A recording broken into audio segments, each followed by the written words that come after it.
दोन आरोपींमधला एक आरोपी सापडला जातो आणि दुसरा जिहादी तुम्हाला सापडत नाही, कुठंतरी याच्यामध्ये शंकेला वाव राहतोय।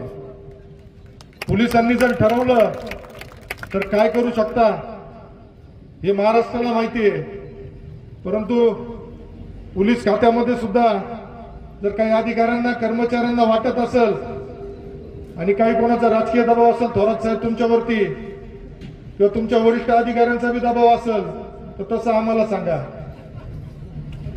आम्ही ह्या जनतेच्या अडचणी सुखदुःखासाठी आम्ही लोकप्रतिनिधी झालोय आणि जर काही खुमखुमी असेल कोणाला त्यांच्यापर्यंत निरोप जाईल, बरोबर खुमखुमी वापरतोय, त्यांची खुमखुमी काढायला मी बी पक्का आहे आणि हे सरकारमध्ये जे देवाभाऊ बसलाय हा देवाभाऊ बी पक्का आहे।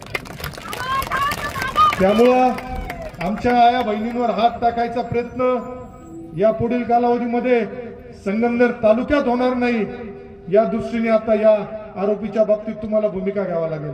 या भागामध्ये 15 दिवस देतो तुम्हाला पोलीस प्रशासनाला, या भागामध्ये जेवढ्या अनधिकृत मशिदी असतील, मदरसे असतील यांच्यावरती कारवाई करायच्या।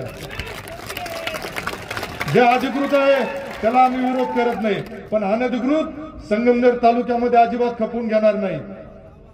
प्रत्येक मुसलमान हा आमचा विरोधी नाहीये, पण जो हिंदुस्थानी मुसलमान आहे त्याच्या बरोबर सुद्धा आम्ही राहू, परंतु त्यांनी सुद्धा भान ठेवलं पाहिजे। हिंदुस्थानमध्ये राहताना हिंदूंवरती हात टाकायचा प्रकार करून चालणार नाही, हिंदूंना त्रास देण्याचा प्रकार तुमचा आम्ही सहन करणार नाही। तालुका शांत ठेवायचा, मतदारसंघ शांत ठेवायचा, सगळे लोक गुन्हेगारी वागत असताना आरोपी हा कुठल्या जातीचा धर्माचा न पाहता त्याच्यावरती कारवाई झाली पाहिजे।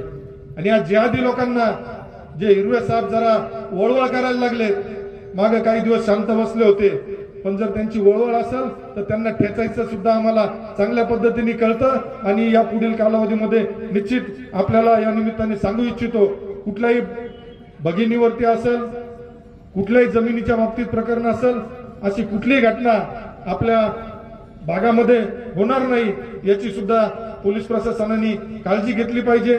आणि या भागामध्ये जे दुकानं आहेत, आस्थापना आहेत, याचे सुद्धा आपल्या हिंदूच्या बांधवांना सांगेल का ज्या दुकानावरती नावं हिंदूचे आणि आतमध्ये मुसलमान लोक धंदे करताय तर त्यांच्या बाबत सुद्धा मग विचार करावा लागेल।